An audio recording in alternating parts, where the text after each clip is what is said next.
Bienvenue dans cette nouvelle édition du Non-Stop Info. Au sommaire, manque de formation d'un côté, impunité de l'autre.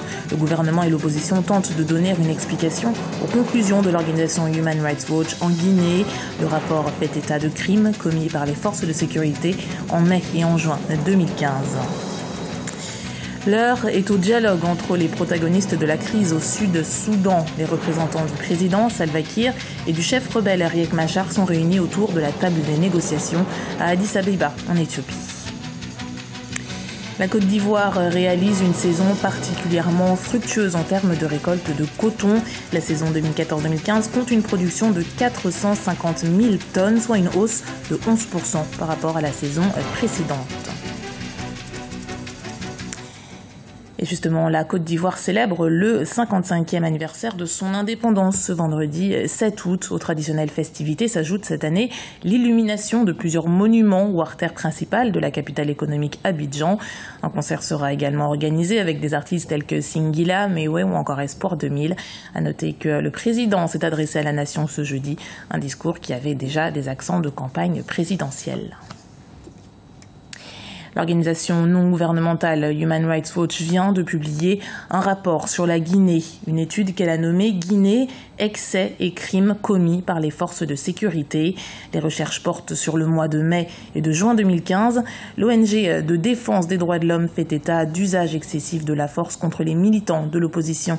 Isasia Kizimana. La Guinée face à la recrudescence de la violence.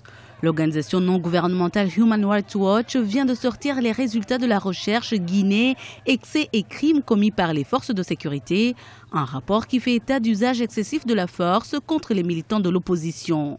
Des heurts qui ont eu lieu en avril et en mai et qui ont fait 2 morts et 146 blessés.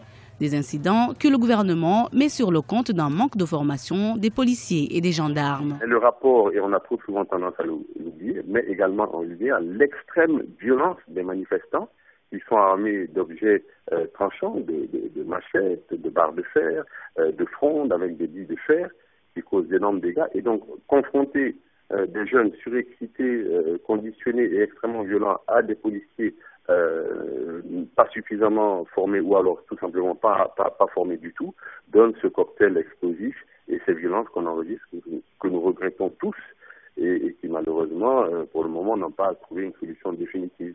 L'opposition rejette cet argument et dénonce plutôt une augmentation de l'impunité, surtout dans les rangs des forces de l'ordre. On a eu 57 blessés par balle. Cette fois-ci, la majorité d'entre eux ont été atteints dans les jambes parce qu'ils n'ont pas visé le temps, si bien que il y a eu moins de morts que d'habitude.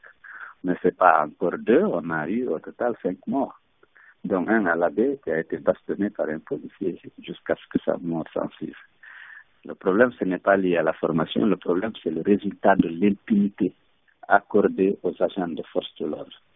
Depuis que M. Alpha Condé est au pouvoir, on a perdu 63 jeunes tués à bout portant par les forces de l'ordre.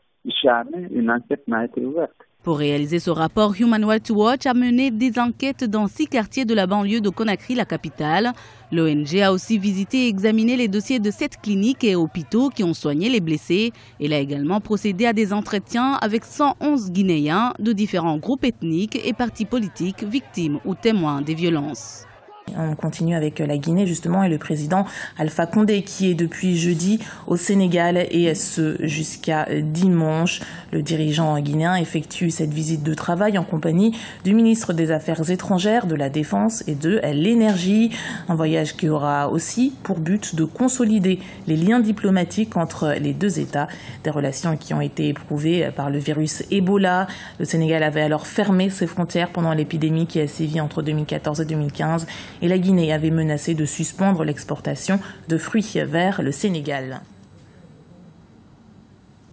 Et le Sénégal, justement, la Cour suprême du Sénégal rendra sa décision le 20 août. 7 recours avaient été déposés pour annuler le jugement rendu en mars 2015. La Cour de répression de l'enrichissement illicite, elle condamnait l'ancien ministre Karim Wade à 6 ans de prison et à 138 milliards de francs CFA pour détournement de fonds publics. À noter que les avocats de la défense ont boycotté l'audience. Écoutez Maître Cyril Cléodore Ly, l'un des avocats de l'ancien ministre Karim Wade. Pour le 20 août, ils ont mis en délibéré un dossier où nous n'avons pas participé. Donc nous n'y serons pas, il est clair. Mais j'ai dit que j'espère qu'ils vont s'ils rabattent les délibérés, ils réouvrent les débats. À partir de ce mois déterminé, nous aurons apprécié par rapport à la situation.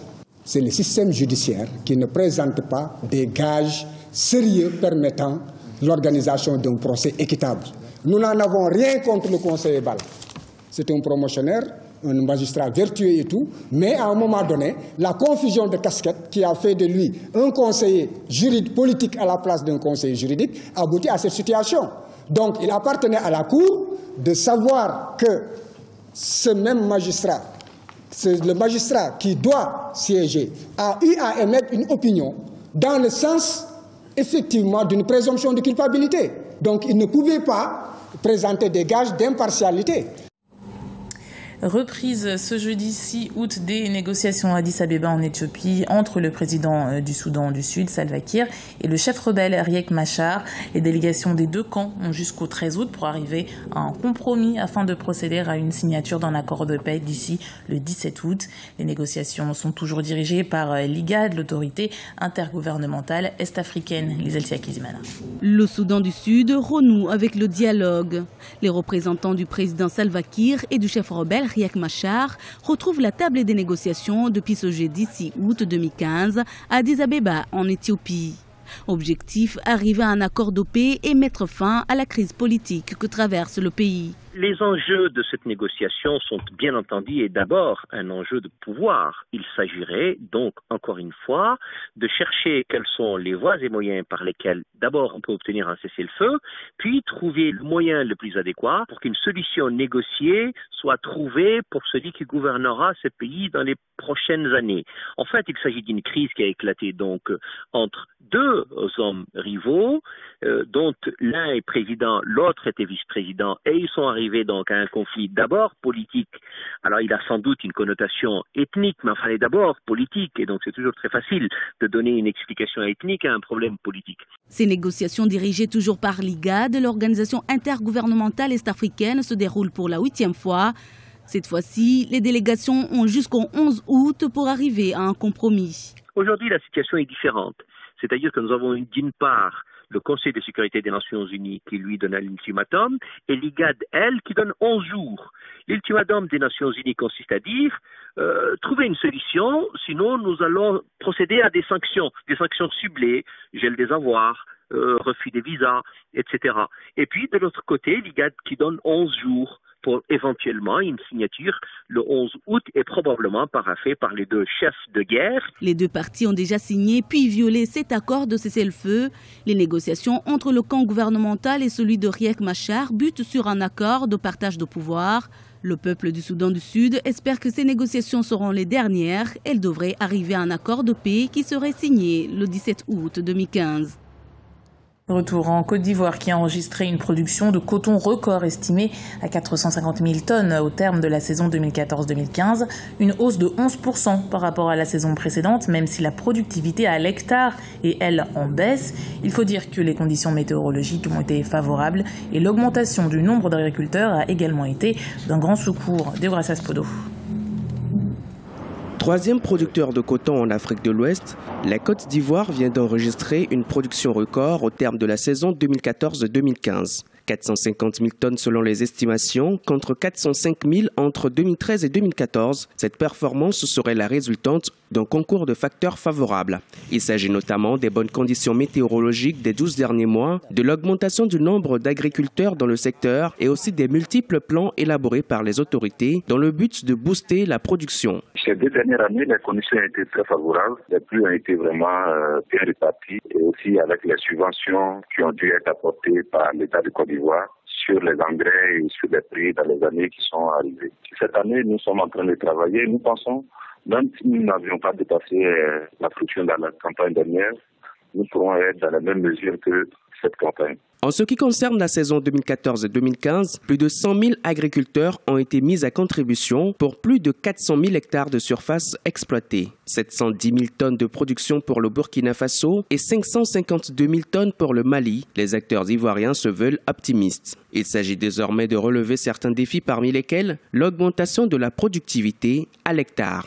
Pour la prochaine saison, je le dis bien, je confirme que cette année, nous avions des ambitions pour 500 000 tonnes. Et l'objectif pour nous, c'est d'atteindre 600 000 tonnes d'ici 3 ans. Parce que nous disons qu'avec 400 000 hectares que nous en avons, il faut travailler sur les rendements, surtout la productivité, de sorte à aller à 1 tonne 2, 1 tonne 300, voire 1 tonne 500 à l'hectare. Comment amener le producteur à avoir plus de 1 tonne 300, 500 à l'hectare? Donc c'est ça notre objectif actuellement. La productivité à l'hectare doit être vraiment le background de toute activité que nous faisons. Cette hausse de la production en Côte d'Ivoire intervient dans un contexte délicat pour l'industrie cotonnière. Le prix international de l'or blanc a été de 0,876 $ durant la saison 2014-2015. Il devrait toujours rester à moins $1 entre 2015 et 2016, soit son plus bas niveau en 9 ans selon les économistes. Dans tous les cas, les producteurs ivoiriens pourront compter sur la stratégie de relance du gouvernement qui s'y investit depuis 5 ans. C'était le journal de la rédaction. Merci de l'avoir suivi. Retrouvez dans un instant une nouvelle édition du Non-Stop Info sur Africa 24.